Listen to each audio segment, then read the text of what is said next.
Somewhere in a hospital in Tehran, reportedly wounded, hidden from cameras, surrounded by guards, a man that most of the world has never heard speak a single public word has just inherited control of one of the most volatile regimes on the planet. No press conference, no speech, no public appearance of any kind, just silence. And according to multiple senior Iranian officials speaking anonymously, that silence isn't just optics, it's survival. This is the story of Mojtaba Khamenei, the most mysterious man to ever take control of a nuclear threshold state. And the way he got here, it's more dramatic than anything you'd see in a political thriller. Stay with me, because this story is only getting started. To understand Mojtaba, you first need to understand what Iran just went through and how fast everything collapsed. On February 28, 2026, US-led airstrikes hit Tehran. Among the targets, according to reports, was the residential compound of Ayatollah Ali Khamenei, a man who had ruled Iran with an iron grip for 37 years. He was reportedly killed alongside his wife, his daughter, his son-in-law, and a 14-month-old grandchild. 6 family members, 1 strike, and Mojtaba, he was reportedly in that same compound when the bombs fell. Iran's ambassador to Cyprus later confirmed to The Guardian that the new supreme leader was injured, reportedly in his legs, his hand, and his arm. According to the ambassador, he was, quote, lucky to survive. He was taken to hospital, and weeks after being named the most powerful figure in Iran, he has not been seen publicly, not once. Think about what that means. The man now reportedly in charge of Iran's military decisions, its foreign policy, and its nuclear posture hasn't shown his face since taking power. That detail alone should tell you this situation is unlike anything we've seen before. Now here's where the story gets complicated, because Mojtaba Khamenei is not who most people think he is. He's 56 years old, born in Mashhad, the second of 6 children, a mid-ranking cleric who, according to reports, didn't even begin wearing clerical clothing or attending seminary until he was 30 years old, which is considered unusually late in Iran's religious system. He has never held public office, never given a speech, never sat for an interview. The number of photographs that exist of him publicly is remarkably small for someone of his reported influence. But here's the thing, diplomatic cables published by WikiLeaks back in the late 2000s, Mojtaba was already being described internally as the power behind the robes. Sources described him as widely regarded within Iran's power circles as a capable and forceful operator, someone who preferred influence over visibility. And reportedly, that influence was far from benign. He was accused by a reformist presidential candidate in an open letter of interfering in Iran's 2005 election, allegedly using elements of the Revolutionary Guards and the Basij militia to channel money toward Mahmoud Ahmadinejad's campaign. Then in 2009, when Ahmadinejad's disputed re-election sparked the Green Movement, one of the largest protest waves in Iranian history, Mojtaba's name surfaced again. A former deputy interior minister reportedly attributed his own 7-year imprisonment directly to Mojtaba's orders. So, this is not a man who emerged from nowhere.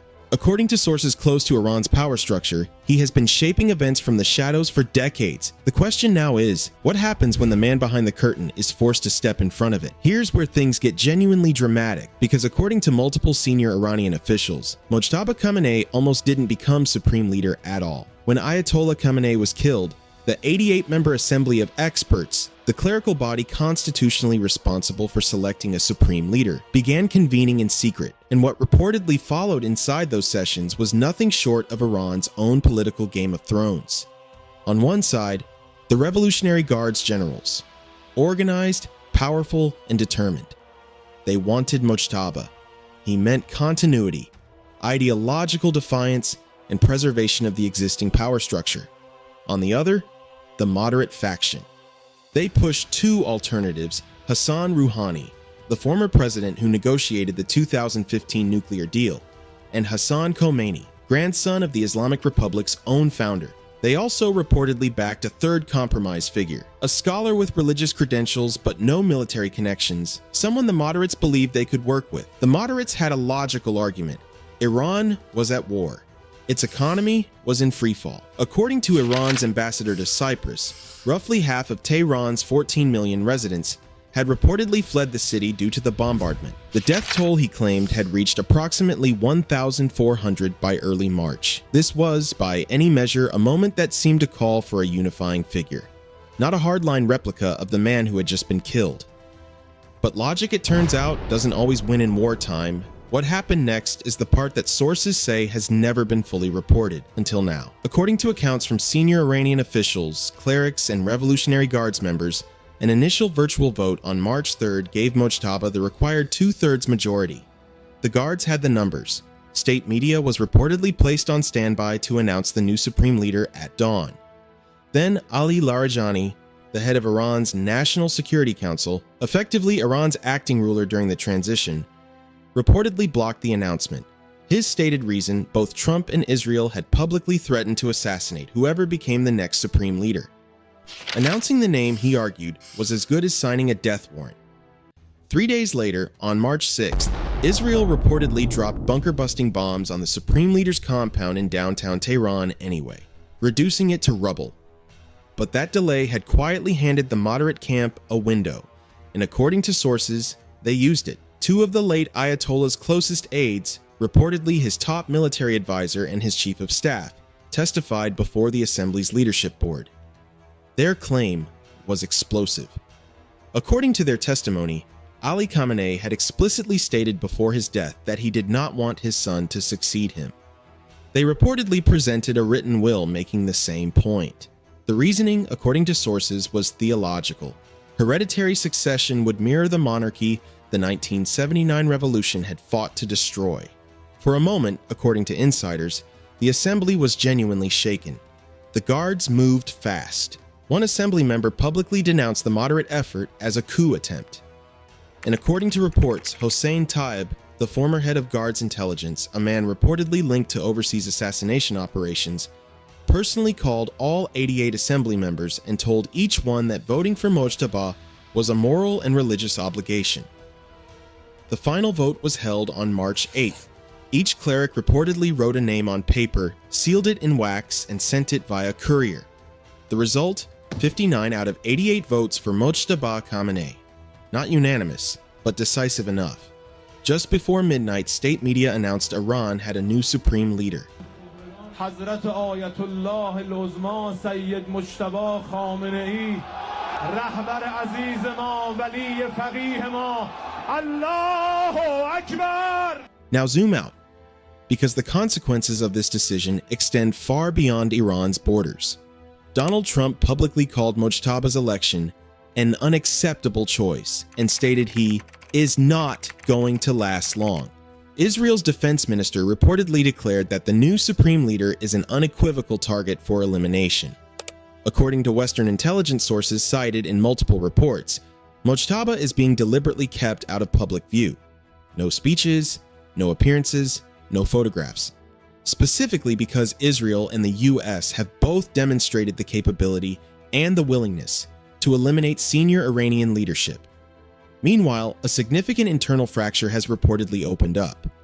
Iran's moderate president attempted to de-escalate with Arab Gulf nations during the leadership vacuum. And according to sources, the Revolutionary Guards generals backing Mojtaba were furious. That tension between the presidency and the guards is now, reportedly, a live fault line running through the Iranian government. And here's the detail that arguably changes the entire calculus going forward. According to confirmed reports, Mojtaba Khamenei has now lost his father, his mother, and his wife in US-Israeli strikes. Any analyst expecting him to pursue a diplomatic off-ramp in the near term is, according to sources close to the situation, likely misreading the man entirely. So where does this go from here? Analysts are watching 3 possible trajectories. The first is escalation. Mojtaba consolidates power through the guards, uses his personal losses as political fuel, and doubles down on his father's hardline foreign policy. Under this scenario, Iran's proxy networks remain active, and its nuclear posture potentially hardens further. The second is internal fragmentation. Mojtaba is reportedly wounded and governing through intermediaries. The moderate faction hasn't disappeared. Larijani still reportedly controls significant institutional leverage. If Mojtaba can't establish visible authority quickly, the internal divisions could reportedly widen into a genuine command crisis at the worst possible moment. The third scenario, considered unlikely but not impossible by some analysts, is a strategic pivot. History has shown that hardline leaders sometimes make moves that moderates politically cannot. It's not inconceivable that Mojtaba, precisely because of his ideological credentials, could eventually authorize negotiations that a reformist leader would never survive politically. But the immediate overriding variable is simpler than all of that. Can he survive long enough to govern? Here's what we know for certain, and what remains reportedly deeply uncertain. Iran has handed supreme power to a man the world barely knows, a man who has operated from the shadows his entire political life.